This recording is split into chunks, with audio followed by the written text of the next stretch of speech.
welcome back to the channel, folks. Mr. H here for a review roundup of Captain Marvel. I do these before I see movies, for films which I think are interesting, and that the review roundup is, you know, one of these things which is anticipated film. So I know a lot of people will instantly jump on this and say that I'm just doing this just for Captain Marvel. I've done this a lot in the past. So this is a review roundup, but then also something interesting I noted whilst I was looking through all of these is the positive scores for Captain Marvel also seem to be really negative. So I feel like this is an interesting take on how people are reviewing movies, basically. So if you don't understand, Rotten Tomatoes, approved critics submit their reviews, and they notify, they make a note of whether they think it's fresh or not. Now, when Captain Marvel was, the review embargo has been lifted now, so all of the critics are dropping in with their scores, and a lot of people, it was at like 90-odd%, it's slowly fallen to 84% now. As the reviews keep coming in, it keeps falling lower and lower, which is not really a surprise. I'm not surprised to see that. Obviously, most movies start off quite high and then they lower down a little bit. I'm a bit surprised it's lowering as much as it is, I guess, because I would have thought that a lot of these reviewers would have rated it a bit higher. And I only say that just because when I look at these positive reviews, they're really not that positive. And I'll show you what I mean, because they're not. Let's kind of just, roll down here, right? And this is a positive review, remember? This is a positive review. So E.J. Marino from The Flickering Myth states, Captain Marvel is not going to reinvent the wheel. It's not going to break new ground, but it does what it needs to do. That's not positive, is it? And that's a fresh. So that's quite strange, I think. When you take a look at all of this, it's just quite surprising. I wouldn't say that that is a good review. And the same with this, Rosie Fletcher and Richard Jordan from Den of Geek. For a movie and a character carrying some serious expectations, it's a little bit of a disappointment. But that's considered positive, even though you were disappointed by the film. Very, very surprising. So it's important to note, right, that the initial reviews that came out when people had seen this movie, the critics, they were pre-screened critics. So Disney would have invited certain people along to view the movie to pre-screenings. They approve these critics. So what you take from that is up to you, whether you say that the critics are sort of bought, I guess, or whether they are incentivized to provide good reviews. Again, it's up to you what you think of this. I would say that it's probably a bit of the latter. They are incentivized. I wouldn't say that they were overly bought, but I would say that they're definitely incentivized. And this is kind of indicative of what we're seeing now. So all these reviews are coming in, but even though they're positive, they say a lot of negativity, which is really, really surprising. So, I mean, listen to this, for instance, right? This is a 2 out of 4. 2 out of 4, and it's considered positive. As shaky and unfocused as Captain Marvel often seems, it manages to reach its destination with confidence. So basically, that to me reads like the first and second act was bad, but the third act, made up for it. If 2/3 of the film is bad, that's bad. In my eyes, anyway, I would say. A third act can save it, but that's really, really surprising. Again, like I say, the reviewers mark whether they believe that the film is positive or negative, even though some of these reviews sound awful. So again, like here, look, Captain Marvel may not be the most thrilling adventure in the MCU filmography, but it's likely to please a ton of fans looking for a little bit of empowerment and inspiration.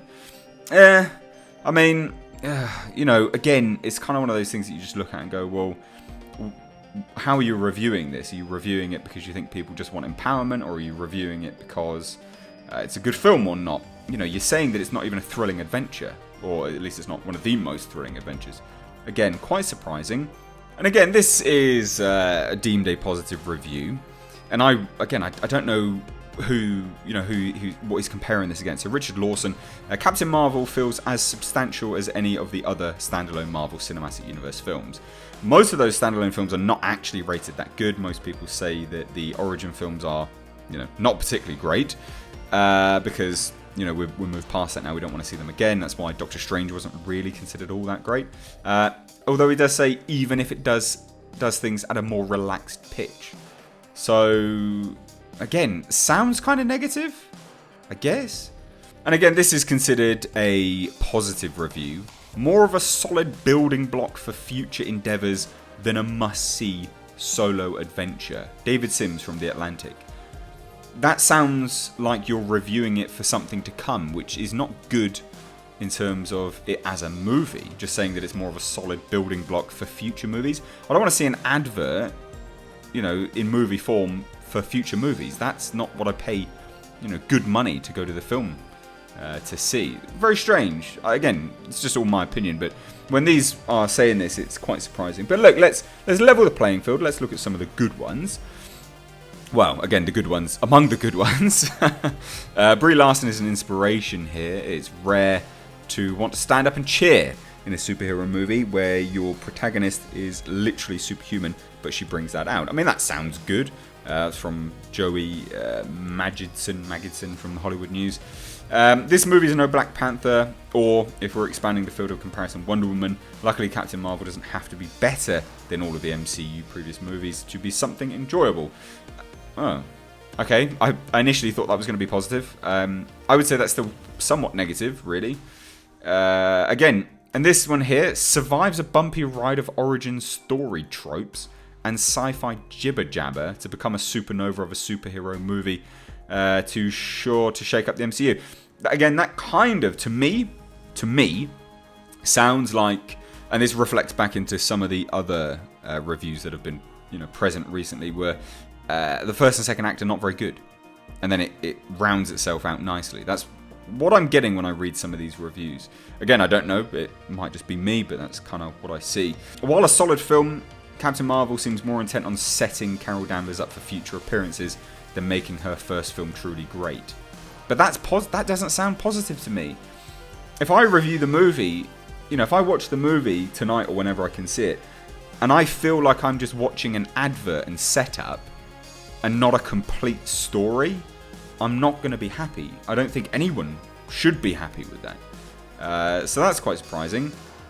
We've got John Campier here, a renowned, whatever you want to call him, an important Marvel movie that connects a lot of dots the MCU has generated over 20 plus films. Not one of the top tier MCU films, but a solid and entertaining one nonetheless.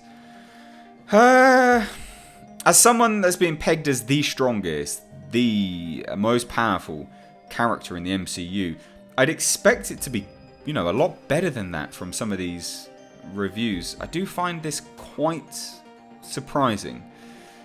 And again, we'll just go down here, take a look at some more.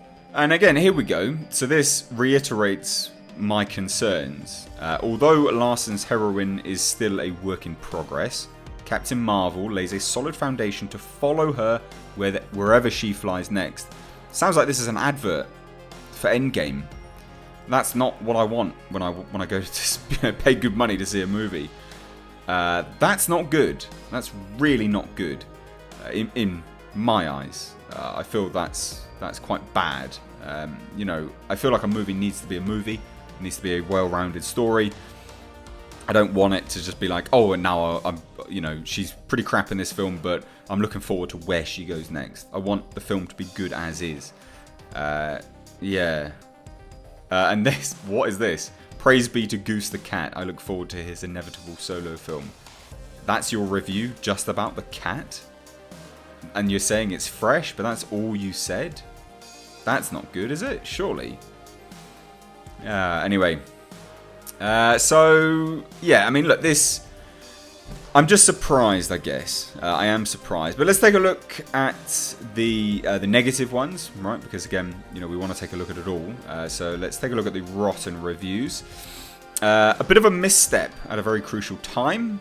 And this is interesting because, people have reviewed it 5.5 out of 10. And it's positive. This guy's reviewing it 5.3 out of 10. And it's negative. So, again, it's really important to take a look at that. Jeremy Johns, the filmmakers, think that in order to make someone look strong, you need to make them emotionless, and I just don't agree. That's bad. That echoes what we've seen in the trailers, does it not? The main concern that, You know, she doesn't pull any other facial expression bar, you know, a sour face. That's not good to see, is it? A great superhero origin story hobbled by the corporation using it for their own selfish purposes. Oof. Oof. And you can't say it's just men.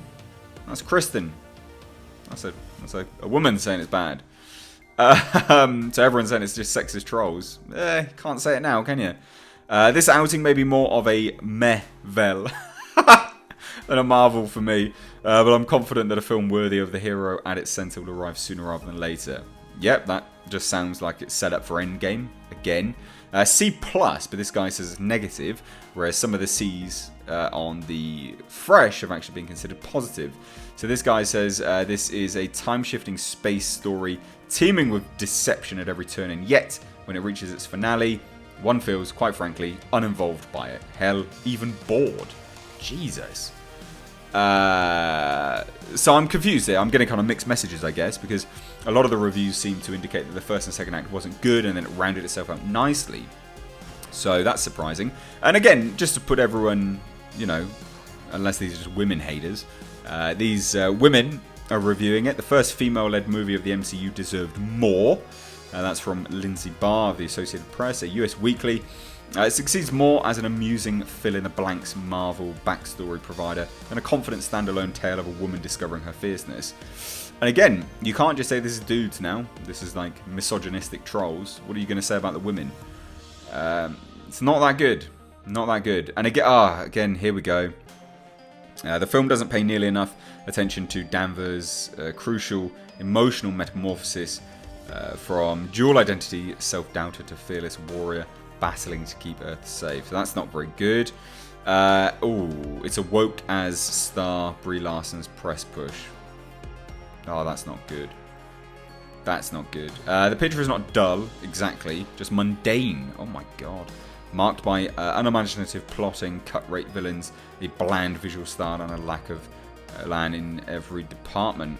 It's Hollywood Reporter. Another woman here, so Laura Clifford from Reeling Reviews. Marvel not only finds itself lagging behind DC with its first female superhero movie, I guess most people were going to compare it eventually, losing the contest. Captain Marvel is a boring mismatch of ideas from a score of other movies and franchises. Bad. That's not good at all. So, yeah, I mean, in fairness, I'm actually not going to read as many of these negative ones, so you can, you know, not dislike the video. But again, more from women, because I think this removes a lot of the argument that people just make that it's dudes just hating on the fact that it's woke and all of that. Larson does get a few opportunities in Captain Marvel to be that regular, flawed but strong human. There just aren't enough of them, and they're hardly the focus of the movie. It's just negative, isn't it? Really, it's not overtly positive. This is strange. I put this.